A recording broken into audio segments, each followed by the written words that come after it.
Olá, boa noite Brasil, boa noite minha plateia mais linda. Tudo bem com vocês, gente?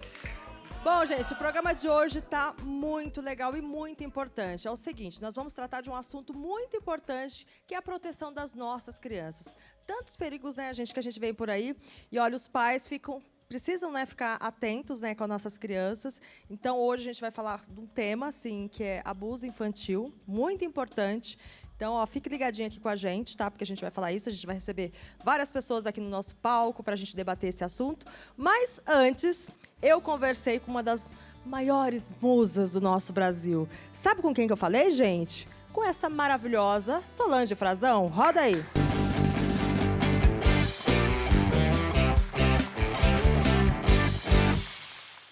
Gente, uma história inspiradora para se inspirar. Hoje, o meu papo com Dani, né, é com essa maravilhosa Solange Frazão, que a gente vai conversar, que é muito além do corpo, né, como é o nome desse livro aqui, né, esse livro maravilhoso que você conta várias histórias, né, lindona? Que delícia estar aqui com você. Ai, muito que obrigada. Delícia. Eu que agradeço. Oportunidade de conversar com você mais uma vez. Foi tão legal da outra vez. Faz foi. tempo, né? Uhum. Ai, que bom que você voltou aqui para falar com a gente. Mas eu amo. E eu acho assim, o seu programa cada vez tá melhor, mais gostoso de ver. E é tão bom a gente vir aqui, o resultado é tão bom, porque muita mulher assiste, muita mulher vê e gosta. Nossa, não, e assim, a sua trajetória é tão bonita, né, Solange? Assim, no livro que você, né, escreve muito bem essa história tão fascinante. Mas eu queria, assim, saber um pouquinho mais, assim, essa questão da atividade física sempre foi inserida desde novinha na sua vida? Como começou? Como que deu esse start, assim? Para começar, né? É. Ai, olha, sempre, eu acho que são missões de vida mesmo, porque eu sempre gostei. Mas ali pelos 7 anos, quando eu tinha uns 7 anos, eu fiz uma cirurgia de garganta, que antigamente faziam, e aí o médico falou assim, olha, é bom ela praticar bastante esporte. Foram 2 divisores de água na minha vida. Um foi esse, que aos 16 anos, 15, 16, meus pais se separaram e eu tive que crescer muito. Você teve que cuidar do seu irmão, não foi? Tipo, minha irmãzinha. A sua irmãzinha. Minha irmã. Você teve uma irmãzinha 13 anos mais nova, né? Então ela tinha 2, 3 aninhos. E eu tive que cuidar dela. Assim, na separação dos 2, a minha mãe que saiu, então o meu pai ficou com a gente. Então eu tive que ajudar meu pai em muitas coisas. Você teve que fazer o papel da mãe ali. Eu tive naquele momento. Naquele momento. Então foi muito bom por um instante, pensando, porque eu era realmente sempre muito infantil, muito criança, eu adorava a minha vida livre naquele esporte, e aí eu tive que parar tudo e começar a trabalhar. Né? Foi aí que você começou a participar dos concursos de beleza? Foi. E aí, como que foi? Assim, como que foi essa descoberta? Assim, alguém que chegou pra você e falou, Solange, vai participar de concurso de beleza? Quem que foi a pessoa que chegou pra você? Foi no clube mesmo. No clube que você que eu participava ali, né, dos esportes. Aí as minhas amigas falavam, até as inimigas, que a gente tinha amigas e inimigas. Até as inimigas falavam, né, ai, você é tão linda, né, você tem que entrar no concurso. Aí o primeiro concurso foi nesse clube. Aí eu ganhei o desse clube. Aí teve uma em São Paulo, que eu morava próximo de São Paulo. Aí teve outro, e eu fui indo. E ganhava prêmios bons, assim? Dava? Não, então, na época não. O prêmio bom foi o Miss São Paulo, que eu entrei, né? Foi o primeiro prêmio bom.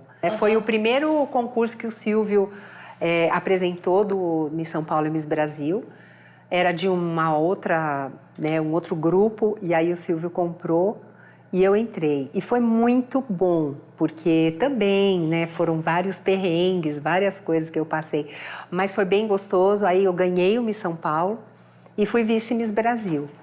E aí, com isso... Ô Solange, assim, no seu livro aqui você conta que na época quando você foi participar do Miss Brasil, você namorava e você tinha um namorado muito ciumento, que não queria que você participasse do Miss Brasil, não tem? Você conta isso no livro, né? Sim. E como que é, por exemplo, você ganhou o Miss São Paulo, você tava com a autoestima lá em cima, imagina, né? Ganhou o prêmio, ajudou o pai a pagar a dívida, aí de repente veio uma coisa mais grandiosa ainda como o Miss Brasil.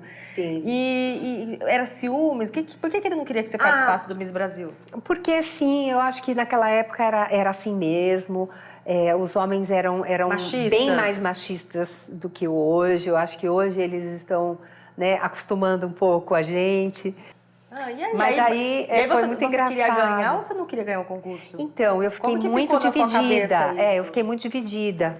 E aí eu, na verdade, assim, como eu sou muito família, né, como eu gosto, aí eu pensei assim, vou ter que viajar, então eu não vou dar tudo de mim. O meu sonho era casar, ter filhos, ter família. Então era uma coisa assim do tempo mesmo, dos sonhos. Tanto que a minha filha nasceu 9 meses depois do casamento. E até meu pai ficou depois contando, dos 9 meses veio o resultado, fevereiro, né? Para ver se dava 9, né? Mas foi bem na lua de mel mesmo que eu engravidei. E 9 meses depois nasceu a Bruninha.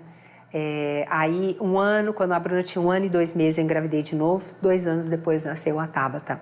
Eu não estava feliz naquele casamento, eu achava que não estava sendo valorizada, né, por vários motivos. Ele, te colocava para baixo, assim, a autoestima? Muito, muito, assim, muito você não para tá baixo. Bonita, você não está bonita, você não, sei lá, não se arruma, é por isso que eu faço isso. Então, assim, quando começa, né, com essas desculpas, eu acho que o relacionamento, assim, éramos muito jovens, né? Então, mas eu, com toda traição, a minha, então. tinha traição, e eu com a minha maturidade, eu não queria mais aquela situação. Então, a minha família inteira falava, não sai, fica aí, né? Eu lembro, a minha sogra ela falava assim, não, isso é uma coisa passageira, vai melhorar. Eu falo, não, mas eu não quero. Você conta aqui no livro, quando você foi para casa dos seus pais, você começou a procurar emprego, você deu aula de graça. Porque você queria ser empregada, né? E aí você não estava conseguindo oportunidades. Então, eu fui fazer várias coisas. Eu comecei a ser vendedora de loja. Aí, ao mesmo tempo, eu dava aula de balé numa escola. E, ao mesmo tempo, eu voltei a retomar os meus estudos, porque eu queria entrar dentro do campo das academias que estavam chegando, que foi na década de 90. E assim, eu me apaixonei muito por essa história, né? E eu comecei a ver na TV a Jane Fonda com os DVDs, com os exercícios, a Cindy Crawford também. Aí eu falava assim, bom, se lá elas podem, né, fazer isso, fazer os DVDs, fazer os exercícios na televisão, por que aqui eu não posso? Foram muitas fases, né, da minha vida e acho que essa foi uma das mais importantes, porque ali várias pessoas, né, me apresentaram um para outro, outro para outro, começou e eu a ficar acabei chegando ali no Sérgio Dantino, que Deus o tenha, que ele foi assim, eu falo que ele que foi o meu... Nossa, seu padrinho, né? Padrinho. Porque ele que te levou no programa da Hebe, não foi? Como que foi? Me conta, como foi essa experiência? Então, o Sérgio falou assim, o que você quer realmente? Porque tudo que você faz aqui na academia é muito bom. Aí eu falei, não, eu quero fazer igual a Jane Fonda, né, dar aula na televisão. Ele falou, então eu vou te levar para a Hebe e lá na Hebe você fala que é isso que você quer. E a gente vai combinar, a Hebe vai fazer essa pergunta para você. O que você quer, né? Fazer da sua vida. E aí foi também um outro divisor. Então foram 3 passagens na minha vida muito importantes. Muito pouco tempo depois, acho que 1 ano e meio depois, veio a Rede Globo, eu fiz um trabalho lá, depois veio a Band, veio a Rede TV. Aí eu fiquei aqui com vários, né, o Bom Dia Mulher, aí, enfim. Aí eu fui. Gente, e foi muito legal. bom, sempre com essa proposta, né, de levar saúde, de mostrar o exercício físico, mostrar que a mulher, ela pode se valorizar mais, enfim. Aí eu acho que eu soube dominar esse lado que eu sempre gostei, sempre quis e sempre foi a minha paixão. Ai, que demais. Vamos fazer uma brincadeira agora? É o seguinte, é minutos de sabedoria. São frases que você citou, que você já falou. Então, eu quero falar sobre isso. A primeira frase, olha só, você falou assim. Por mais que a gente acredite em contos de fadas, muitas vezes alguém vai te acordar e fazer enxergar a realidade nua e crua. Por que essa frase? Eu sempre fui muito sonhadora. E eu sempre gostei muito da leitura. E para esse lado mais romântico, para esse lado mais príncipe e princesa. Então, o que eu sempre busquei na minha vida é era encontrar um príncipe. Por que o príncipe? Porque ele respeita, ele é o provedor, porque ele é carinhoso, porque ele é romântico, né? Eu lembro, né? Até minhas amigas, minha mãe sempre falaram assim, você nunca vai encontrar, né? Esquece, eu falo, não, eu vou encontrar, né? Mas aí chegou uma hora que eu desisti, eu falei, realmente não existe príncipe. Viu, Nossa, e você contou aqui do livro que eu fiquei chocada, falei, gente do céu. Eu fiquei chocada, foi também com o relacionamento com o Humberto, né, que você conta do livro. Foi. Porque, imagina, vocês estavam ali, Não, ficaram juntos, né? Tipo assim, você começou a ajudar ele, né? Porque acho que ele tava bem fortinho, né? Aí ele precisava ficar saradão pra novela, não era? Foi. E aí vocês começaram a namorar, imagina aquela paixão, um homem lindo. Você imagina, esse casal number one, né, do Brasil. E aí, imagina, foi difícil pra você também, aí a não gente foi? casou, nossa, foi lindo, lindo. Ele já tinha 2 filhos, eu tinha os meus 3. Em respeito aos filhos, a gente casou.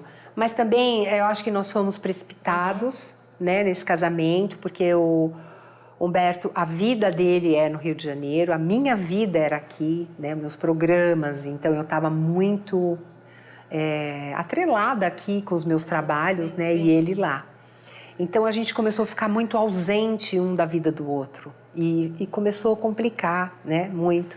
E a gente acabou nos conscientizando de que aquilo não tinha futuro, que não ia dar certo mesmo, porque uma vez a gente ficou 4 meses sem nos encontrar. E aí, quando sua mãe falou isso pra você, agora você falou uma coisa tão forte pra você não vai encontrar esse príncipe. Foi por conta que, de repente, quando você descobriu que, meu Deus, que o relacionamento tinha acabado através de uma revista, foi isso? Foi quando ela falou isso pra você? Então... Gente, parece que eu conheço sua mãe, hein? Meu Deus do céu, olha, vou te falar, viu? Não, porque assim... deve ter sido muito impactante, Solange, vamos falar a verdade. Eu tava num evento... Como que foi, menina do céu? E a pessoa que fica ali na frente, ele falou, eu vi a senhora na capa da revista, né? Que pena que acabou o casamento. E eu falei, casamento? Acabou? Que pena, acabou o casamento. Ai, olha, eu sinto muito. Aí eu corri pra banca, né? Meu Deus Aí eu do céu. cheguei na banca, tinha uma foto, nossa, e uma foto do Humberto de mãos dadas com uma outra. Mas assim, a gente já sabia, né, que o casamento não andava bem. Então, o príncipe, né? Gente do céu, Humberto Jesusinho, amado Humberto. Vamos a outra frase. Acho que para toda mãe, o calcanhar de Aquiles é o filho. Eu imagino, mãe de 3 ainda, deve ter dado um trabalhão, hein? Ai, meu Deus. Mãe solteira, cuidar de 3 filhos, nossa, imagina. Foi muito difícil.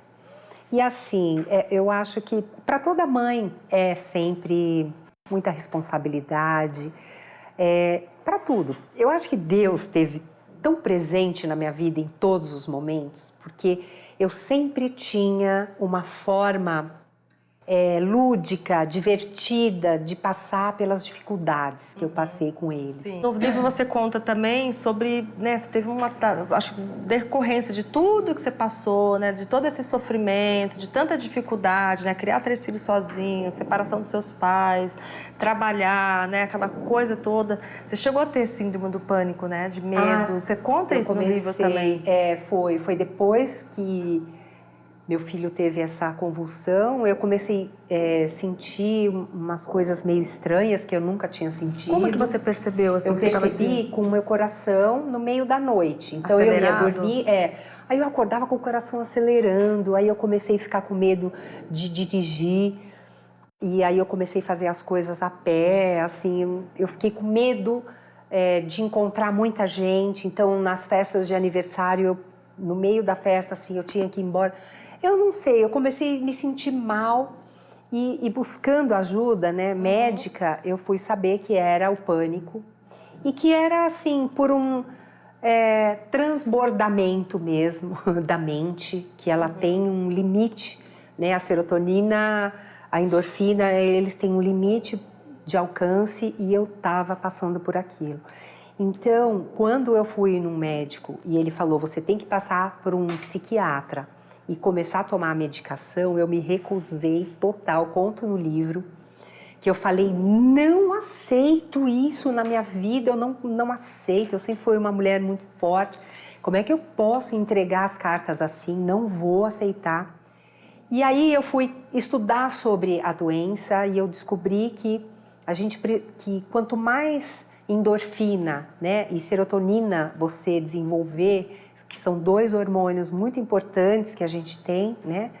Quanto mais você desenvolver esses hormônios, menos chances de você chegar a ter, né, essa doença e, enfim. Aí eu falei, é?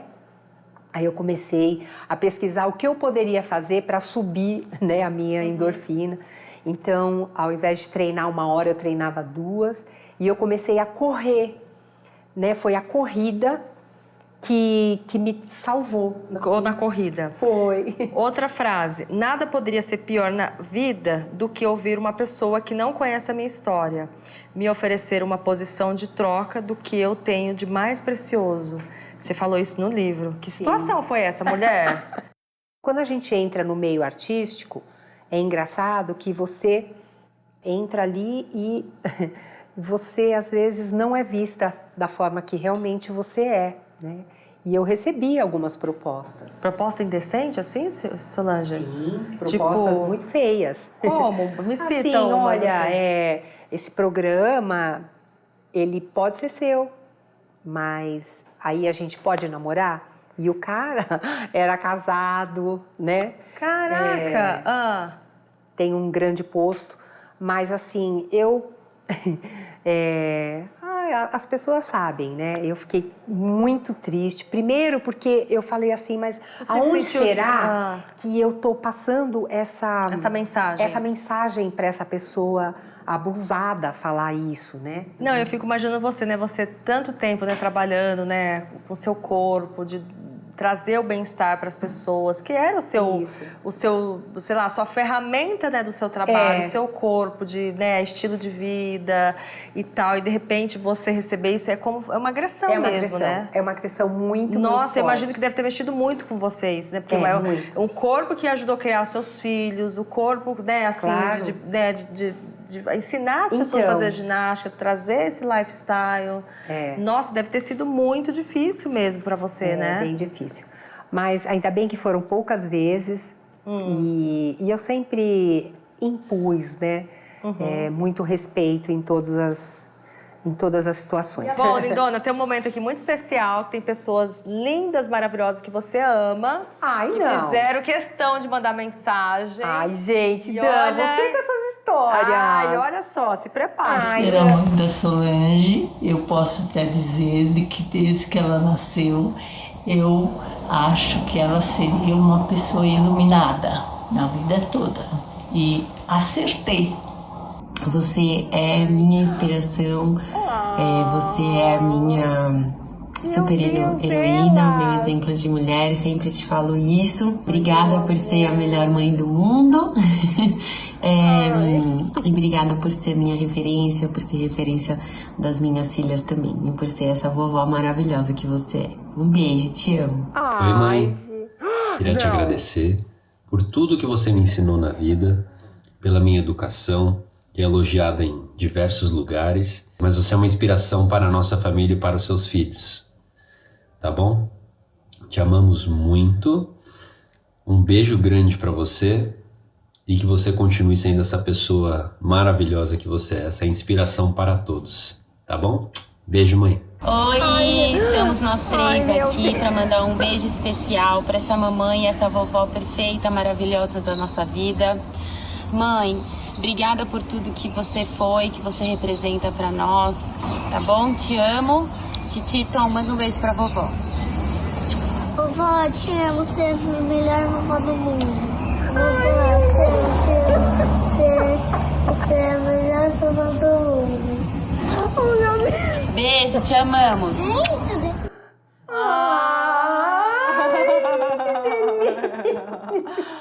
Falei? Se prepare, imagina. Ai, meu Deus, gente. Vovó melhor do mundo, você gente. sempre faz isso comigo, Lindona, você merece, linda, meu merece. amor. Eita, eu tô Ai, eu tô presa aqui. Tô presa aqui também. Obrigada, minha linda. Lindona, eu que agradeço. Obrigada Você continua mesmo, sendo essa viu? mulher inspiradora. Gente, sabia que eu já malhei com a Solange Frazão já também, né? Lembra? Bota um trechinho aí pra você ver, gente. Demais, né? Ai, eu adoro Olha, esse vídeo. Eu também adoro.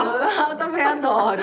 Sempre se faz. Eu falo assim, quando eu comi o começo, sabe? Eu falei assim, Solange, eu sempre já te falei isso Você já, falou. né?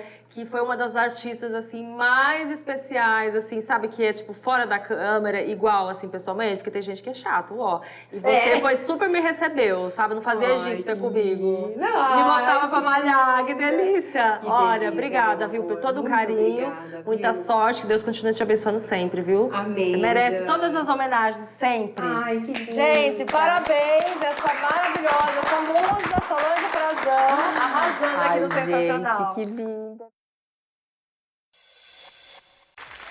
Gente, fala sério, essa mulher é sensacional. A bichinha passa o ano, ela sempre cada dia mais linda, mais radiante. Solange, muito obrigada. Né, foi uma delícia passar essa tarde com você, a gente conversar, saber um pouco mais da sua trajetória. Nossa, te adoro, viu, lindona? Obrigada, viu, pelo carinho de sempre.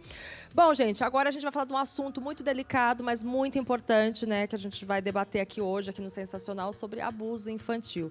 E para isso, convidei pessoas especiais para estarem aqui comigo.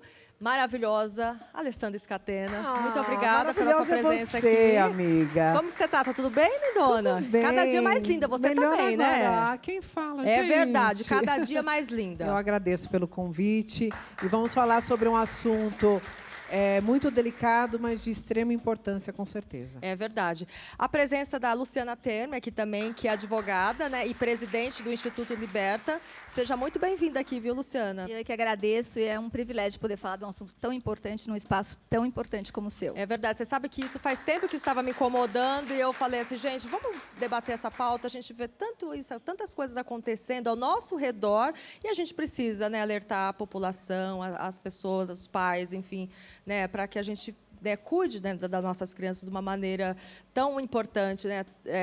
Uma criança indefesa tem que ser cuidada sempre, né, doutor Jorge Lordello, que está arrebentando aqui nas telinhas da Rede TV. Obrigado pelo convite. Sempre estou te vendo lá, viu? Obrigado. Tá arrasando mesmo. Muito Olha, obrigada, eu acho que viu? quem tem filhos tem que assistir o seu programa hoje, porque é um tema de uma importância tão grande. Eu já conversei com quase todos aqui. Nós vamos ensinar muito sobre prevenção e como prevenir, na realidade, o abuso infantil dentro da sua casa. Olha só quem veio me prestigiar. Eu fui prestigiar ele, hoje ele veio me prestigiar. Marcelo Babur, o Bebe, mais conhecido como Bebe. E você é pai, né? Eu acredito que você também deve se preocupar muito, né? Com Eu todas... sou pai de uma menina de 6 anos, a Valentina, uma bonequinha. Talvez eu sou um pouco mais radical aqui do que a gente vai conversar hoje, porque eu tenho uma opinião um pouco mais radical em relação ao que se deve fazer com quem comete algum tipo de crime contra a criança. Você vê até o mundo do crime não perdoa, né? Um estuprador de criança, enfim. Eu acho que vai ser uma discussão saudável. Minha filha de 6 anos não tem acesso não tem celular. Acho que ainda é muito cedo para ela ter celular.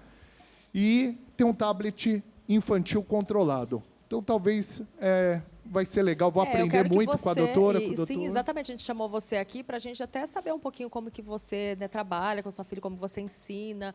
Para quem está em casa, nossa, olha, dessa maneira acho que é legal. É exatamente um debate mesmo aqui. Exatamente, Dani. Só para você ter uma ideia, nos bastidores, só de conversar nos bastidores, eu fui no meu perfil e apaguei uma fotos que tinha na minha filha no perfil, só nos bastidores de conversar com o Jorge. Conversando com ele. Exatamente. Então, tem bastante assunto hoje. Viu? Nossa, eu fiquei arrepiada agora, só de você falar isso, né? Porque a gente que é público, né? Assim, a gente tira uma foto linda da filha, quer postar, quer dividir com os amigos, enfim, mas a gente depois você vai alertar isso também, tá?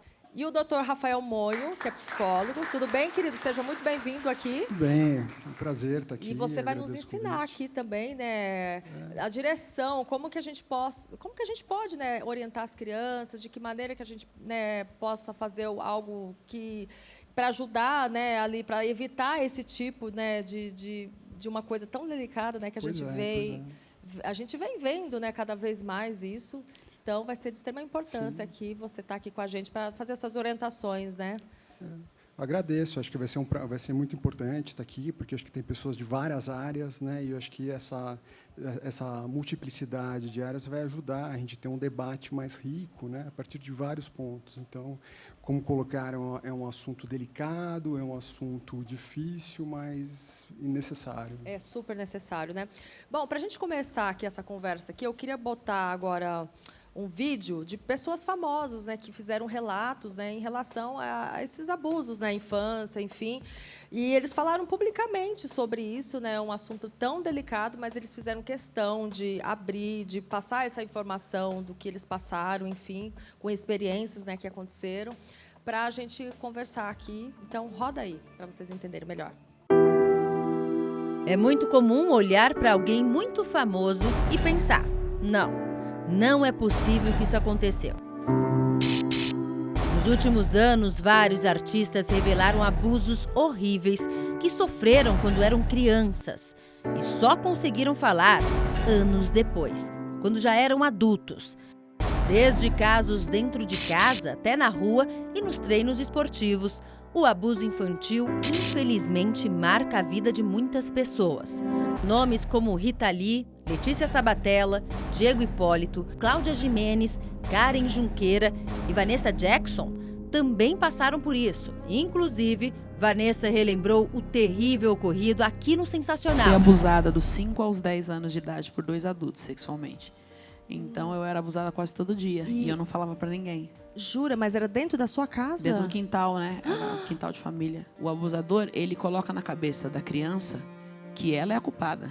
Então, a criança acha que ela está causando aquilo.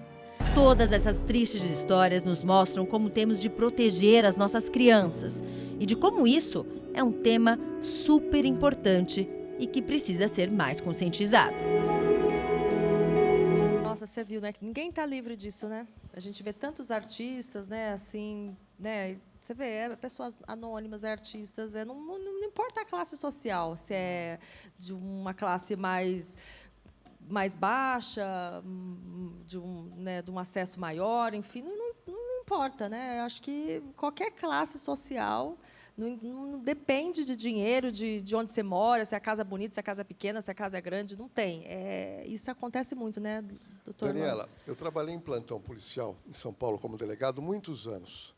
Atendi alguns poucos casos de abuso infantil, pois é como a ponta de um iceberg, aparece só um pouquinho. Os que eu atendi, a gente ia embora do plantão, você praticamente não dorme quando você ouve a criança contar os relatos, porque, na verdade, chega no plantão policial quando a coisa estoura de uma tal maneira e ninguém coloca panos quentes. O tema é gravíssimo e o pior, quem pratica o abuso infantil é quem está perto.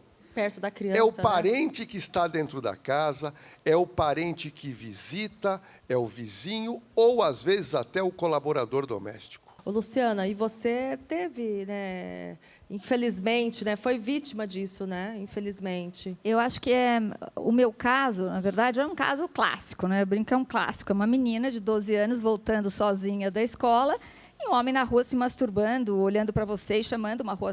Estava sozinha, fiquei muito assustada, era uma menina de 12 anos, né? E aí é interessante pensar o seguinte, que a nossa sociedade olha para uma situação como a que eu vivi, Dani, e diz o seguinte: mas não aconteceu nada, né? Não foi nada. E aí, o que eu digo sempre é, a gente não pode passar pano em nada que seja violência sexual contra crianças e adolescentes. Porque quando a gente permite as pequenas violências, a gente permite também as grandes. E se você me permite aqui, eu gostaria de aquecer aqui a nossa discussão, dando alguns dados sobre essa violência, né? Como foi dito já, é uma violência que acontece principalmente dentro de casa. Os dados que nós temos são os seguintes: 40,8% de todos os estupradores eram pais ou padrastos das vítimas.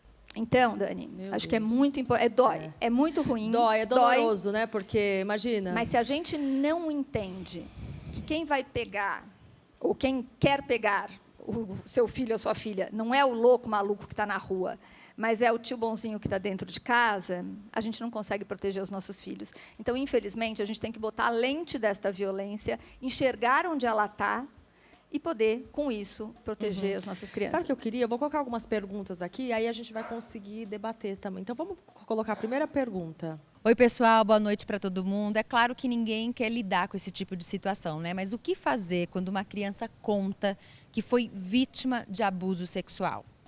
Então, porque... Obrigada, viu, Gabi, pela sua participação aqui. Porque tem criança que não conta, né? Tem criança que pode ser que vá lá e conte, né? Aí você vai ter que, né, ter uma atitude, né? O caso da pergunta é essa, se a criança chegar e falar, por exemplo, Escatena, você tem 2 filhos, né? Se seus filhos chegassem, mamãe, fui abusado, o que aconteceu? Assim, o que você poderia falar para os seus filhos? Qual que seria a sua atitude? Eu, como mãe, agora mãe solo, né? Mãe e pai ao mesmo tempo, eu sempre converso muito com os meus filhos e mostro que em mim eles têm total segurança, né? E eu sempre falei para os meninos, olha, se acontecer alguma coisa, se falarem para você, olha, não fala para o seu pai e para sua mãe porque eu vou matar eles, ou sempre essa questão de ameaça, né? Não leve a sério. Eu sou mãe, acima de tudo, mas eu sou aquela amiga que quer o melhor dos meus filhos, que eu vou estar junto na alegria e na tristeza. Sim. O Bebe, você falou que tem a Valentina, né, de 6 anos. 6 aninhos. Você já parou para pensar, assim, se um dia ela chegasse e falasse assim, pai, eu acho que eu fui abusada, qual que seria a sua reação? O que você faria nesse momento, assim, de receber uma notícia dessa? Você tem uma ideia? O que você faria? Dani, eu tento trabalhar preventivamente tudo na minha vida. Para que isso não aconteça. Exatamente. Sempre, então, o claro. que eu faço? A única preocupação que eu tenho hoje da minha filha é na escola, né? Graças a Deus, minha filha estuda numa escola católica, muito rígida, tudo. Mas ali eu sempre converso com a professora. Quem que leva ela no banheiro? Como que é o comportamento? Eu vou perguntando um monte de coisa e a professora, nossa, já sacou e adora minha filha. Então, eu acho que isso é uma parte importante. Você prevenir as coisas antes que aconteçam. Antes que aconteça. Porque depois que acontecer é tarde. É verdade. Aí eu queria aproveitar e fazer uma pergunta para a doutora depois, se você me permitir. Lógico. Você falou, acho que 48% pais e padrastos, né? Eu vejo uma grande diferença de pais e padrastos. Existe uma diferenciação desses 48%, o que é pai e o que é padrasto? Não, na verdade, não tem. Não está separado no boletim de ocorrência pai ou padrasto. No boletim, sim, mas no dado que nós temos, que é do Fórum Brasileiro de Segurança Pública, não tem essa diferença. Mas eu quero te dizer uma coisa que talvez te decepcione um pouco. Infelizmente, pais frequentemente abusam dos filhos. E eu queria chamar a atenção aqui, eu também fui delegada de polícia muitos anos atrás, eu lembro o primeiro caso que eu peguei na delegacia, que me horrorizou profundamente, porque eu fiquei muito assustada. Foi um caso trazido pela escola. A escola é um grande espaço de proteção que muitas vezes denuncia a violência que é intrafamiliar. E aí a professora denunciou uma menina de 12 anos estuprada pelo pai. E, na verdade, quando eu chamei o pai e a mãe lá, o pai disse para mim, do jeito dele, um jeito muito simples, mas disse, doutora, eu não estou entendendo, não fui eu que fiz, vão usar, eu tenho direito de usar primeiro. Eu quero dizer o seguinte, gente, eu sei que é horrível, mas isso está em muitos espaços deste Brasil e da nossa sociedade. Então, a gente está falando aqui, Dani, de uma cultura, não é só de um doente maluco.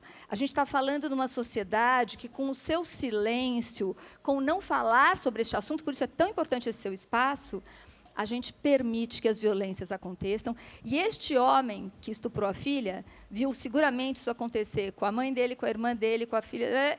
E aí normalizou. Normalizou. A normalização da violência, o doutor pode falar disso também, é por isso que é tão assustador.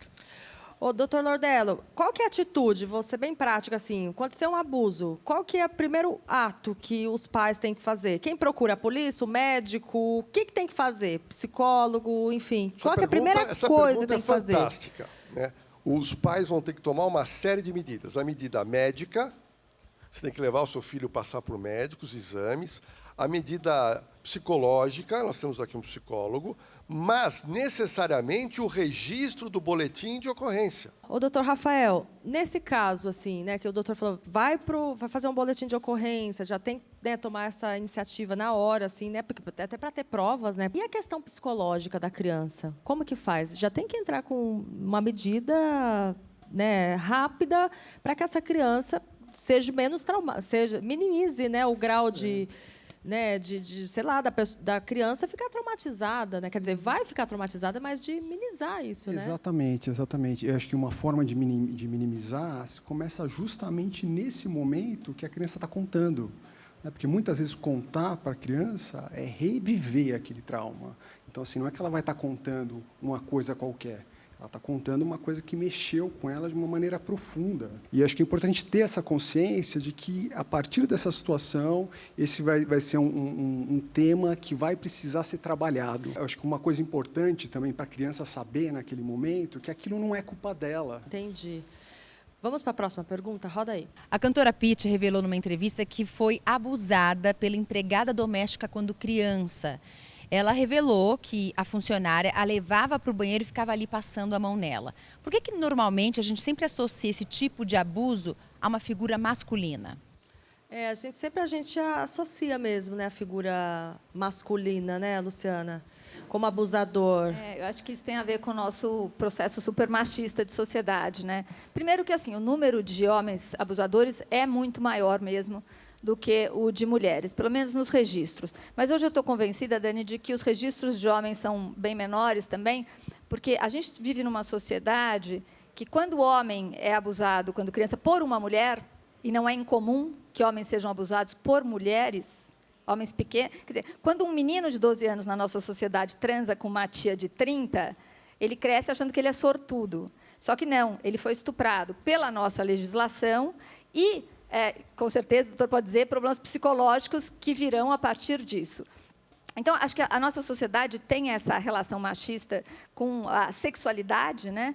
Então, o homem que é vítima de uma mulher não foi vítima, nem pode dizer que foi vítima, porque não pode se sentir vítima. Por isso, gente, que é fundamental, quando a criança falar sobre qualquer abuso, ainda que seja de uma pessoa inimaginável na sua vida, acredite na criança. Ô, Rafael, doutor Rafael, eu queria uma pergunta, assim, uma dúvida.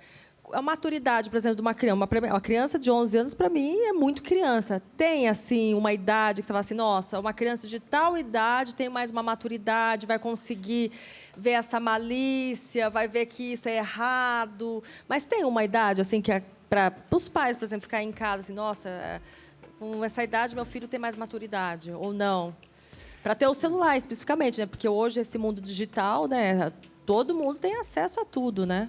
Sim, bom, a gente sabe que tem certas idades que favorecem um tipo de maturação do cérebro. Né? Então, ali por volta dos 15, 16 anos, começa um tipo de maturação. Né?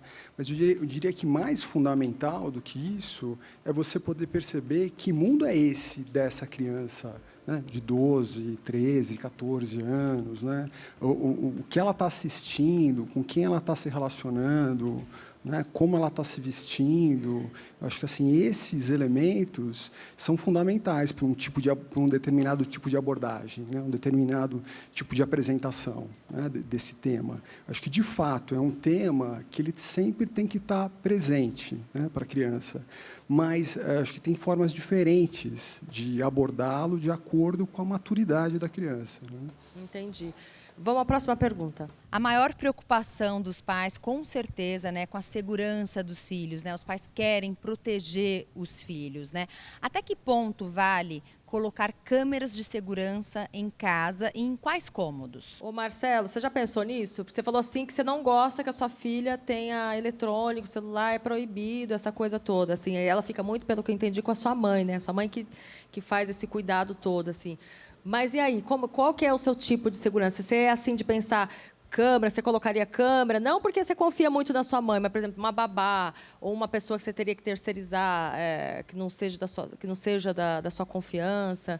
A pessoa que trabalha na casa da minha mãe para ajudar minha mãe é uma pessoa de extrema confiança, né? De muitos anos, né?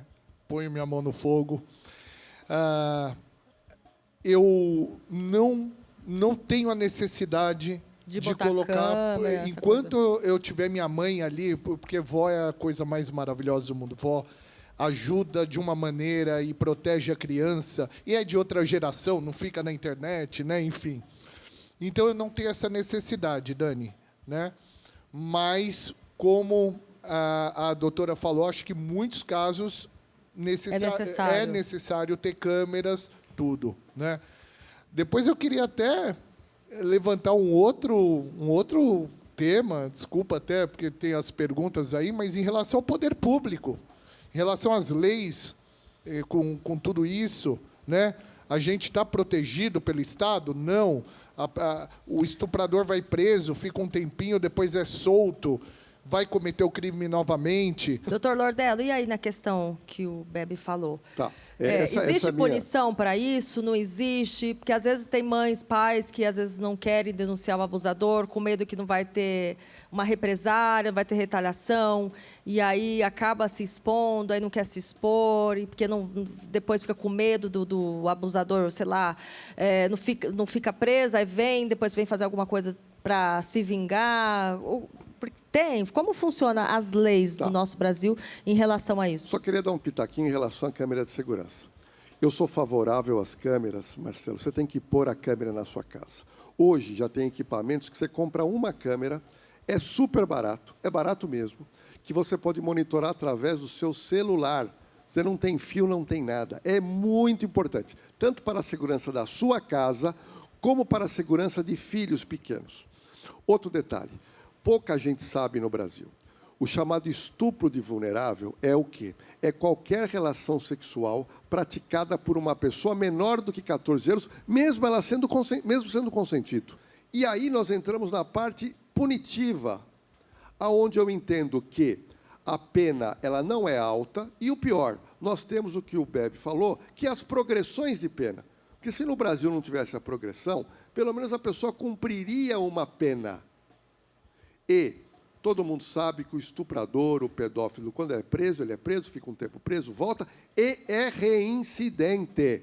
Você pega a ficha criminal do cidadão, ele tem diversas passagens pelo mesmo crime. Assim como o estelionatário faz, assim como o homicida, ele mata várias pessoas, ele não se intimida em ficar preso um tempo. Por isso que a preocupação do Marcelo, ela é verdadeira para todo brasileiro que vê nas leis, não é na justiça, é nas leis, uma impunidade muito grande.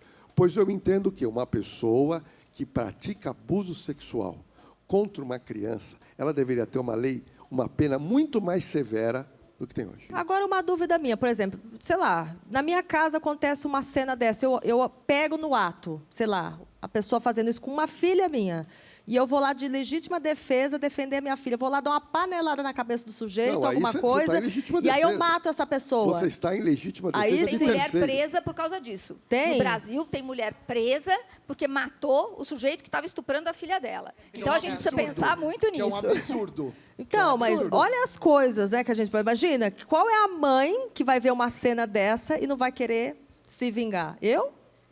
Vou ser presa. Com licença, dá para você parar seria presa, com com situação? certeza, porque Agora, tem um detalhe também. não passaria a mão se nisso. você quiser levantar um tema, nós tivemos, doutora Luciana Temer, nos últimos anos, uma sexualização, um processo de sexualização muito rápido das nossas crianças.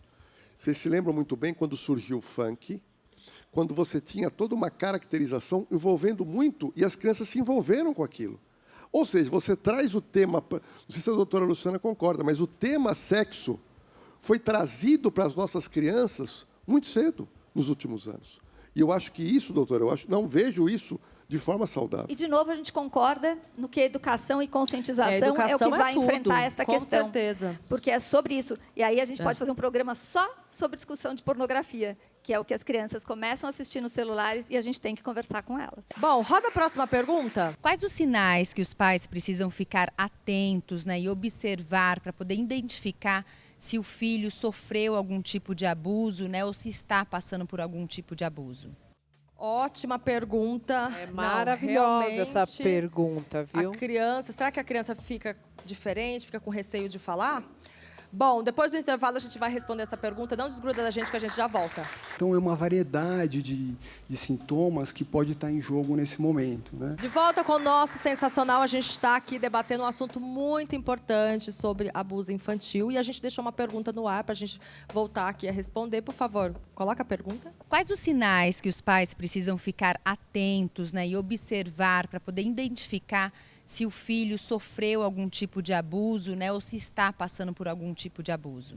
Vocês acham que a criança não quer falar, mas dá... A gente conhece os nossos filhos assim, né? Porque com certeza deve emitir alguns sinais ali, né, que a gente tem que ficar atento, né, porque nem o Bebe falou, né, não ficar ali no celular, porque senão você vai perder essa sinalização que seu filho está emitindo e você não está ligado, né? Com certeza, né, Luciana, você concorda que muda? Eu concordo, mas eu preferia que o doutor Rafael respondesse essa questão, então, que é mais... Sim. Pois é, eu acho que com isso a gente volta à primeira observação, né? No sentido assim, da importância da proximidade dos pais com os filhos. Né? Porque a gente não pode imaginar que necessariamente vão ser apresentados sintomas pelas crianças. Né? Algumas vão apresentar sintomas assim, muito leves, mas tem também sinais mais expressivos. Né? Quais, por exemplo? Por exemplo, a criança não querer mais ir para um determinado local, né?